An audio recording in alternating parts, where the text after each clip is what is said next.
Hello दोस्तों, आज मैं आपको बताने जा रहा हूँ धीरूभाई अंबानी के बारे में। धीरूभाई अंबानी एक गरीब टीचर का लड़का एक करोड़पति, खरबपति, बिजनेस टाइकून खड़ा कर देता है। असल में ये कैसे कर पाता है? धीरूभाई अंबानी का जन्म गुजरात के एक छोटे से गांव में हुआ था और जो अपने 4 भाई बहन थे उनमें धीरूभाई अंबानी थे। और धीरूभाई अंबानी हाई स्कूल तक ही पढ़े हुए थे और हाई स्कूल के बाद उनके आर्थिक हालात इतने ज्यादा खराब हो गए थे घर के कि उनको अपना काम करना पड़ा। पकौड़े बेचना पड़े, रेहड़ी लगाना पड़ी और छोटे मोटे धंधे करना पड़े। अब ऐसा धंधे करने वाला इंसान, आप सोच सकते हैं कि एक दिन बिजनेस टाइकून खड़ा कर देगा। और गुजरात में ही धार्मिक स्थान पर उन्हीं ने अपना रेहड़ी का काम स्टार्ट किया, जो पर्यटकों के माध्यम से चलता था। पर्यटक आते थे तो चलता था और नहीं आते थे तो नहीं चलता था। तब उन्हीं ने सोचा कि ये धंधा मेरे लायक नहीं है और उसको धंधा उनको अपना बंद करना पड़ा। और फिर अपने धंधे की तलाश में वो यमन चले गए। यमन पे उन्हीं ने पेट्रोल पंप अटेंडेंट का काम किया और यमन में पेट्रोल पंप अटेंडेंट का काम करते करते वहाँ पर उन्हीं ने धीरे धीरे अपनी सूझबूझ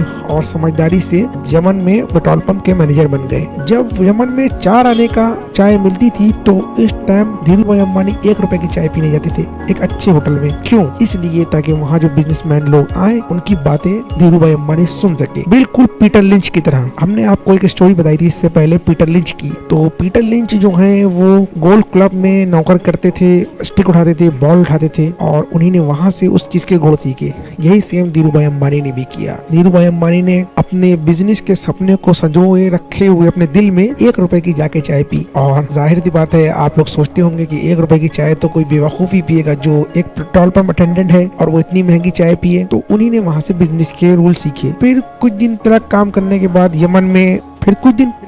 बाद उनको पता लगा कि जो ये चांदी के सिक्के हैं उसकी वैल्यू लंदन में ज्यादा है और उन्हीं ने इस चीज पर गौर किया। और जब तक यमन सरकार को इस बात का पता लगा तब तक बहुत देर हो गई थी और धीरूभाई अंबानी अच्छा खासा मुनाफा कमा चुके थे। तो इस तरह से उन्हीं ने अपना काम किया और उसके बाद यमन में गृह युद्ध छिड़ गया जिसमें सारे भारतीयों को वापस इंडिया आना पड़ा और थोड़े बहुत पैसे लेकर वो इंडिया आए और इंडिया में मसालों का इम्पोर्ट एक्सपोर्ट अपने चचेरे भाई साथ मिलकर शुरू किया। और वहीं से रिलायंस इंडस्ट्रीज की नींव पड़ी और वहीं से उसका उदय हुआ। अब एक छोटा मोटा रेवड़ी चलाने वाला और एक छोटा सा व्यापारी एक बिजनेस टाइकून खड़ा कर देता है और जिसकी शिक्षा महज 10वीं पास है। तो ये वो कैसे कर पाया?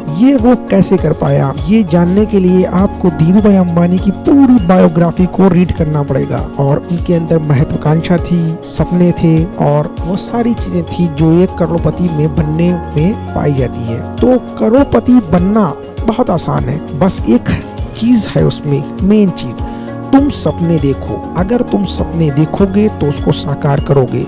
धीरूभाई ने जब वो रेहड़ी चलाते थे और रेहड़ी बेचते थे तब भी वो सपने देखते थे जो एक बहुत बड़ा बिजनेसमैन देखता है और उन्हीं ने वो काम किए जो एक बहुत बड़ा बिजनेसमैन करता है। तो मसाले का इंपोर्ट एक्सपोर्ट का बिजनेस चालू किया, फिर रिलायंस इंडस्ट्रीज, फिर उन्हीं ने पेट्रोल पंप पे जो काम किया था वो अनुभव उनका काम आया और उन्हीं ने रिफाइनरी के काम में घुसने की कोशिश करी। आखिरी जब वो रिलायंस इंडस्ट्रीज अपने पिक पे पहुंच गई तब उन्हीं ने अपने काम को रिफाइनरी के बिजनेस में कर दिया। आजकल आप देख लीजिए, रिलायंस का जो मेन कोर बिजनेस है वो रिफाइनरी का है, यानी कि ऑयल सप्लाई और ऑयल पेट्रोकेमिकल। जो पेट्रोल से तरह तरह की चीजें बनती हैं उनको पेट्रोकेमिकल बोलते हैं। और पेट्रोल, क्योंकि उन्होंने पेट्रोल बेचा था तो शायद उनको इस बारे में पेट्रोल की नॉलेज के क्या ऐसे उससे मुनाफा कमाया जा सकता है। ये बात आपने वॉरेन बफेट के केस में भी देखी होगी।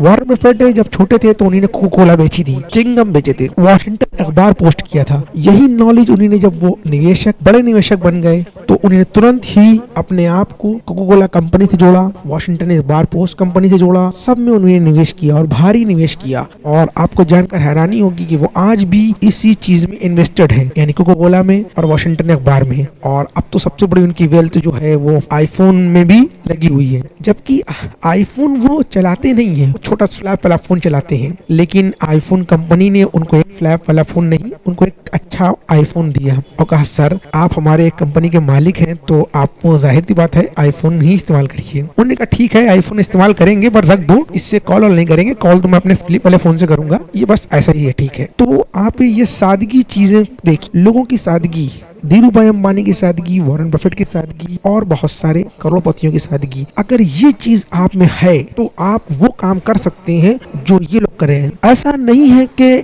इनमें कोई खास बात थी, आप में भी खास बात है और हर एक में इंसान में एक खास बात होती है। बस उस खास बात को जानना और अपने सपनों को सजाए रखना और अपने सपनों पर काम करना। जो इंसान अपने सपनों पर काम करता है वो एक न एक दिन कामयाब होता है। धीरू भाई अंबानी ने भी ये चीज करके दिखाई है। अगर धीरू भाई अंबानी कर सकते हैं तो कोई भी कर सकता है, हम आप कोई भी कर सकता है। तो गुड बाय दोस्तों, फिर मिलेंगे इसी चैनल पर किसी और टॉपिक के साथ। धन्यवाद। इस चैनल को लाइक करिए, सब्सक्राइब करिए। धन्यवाद।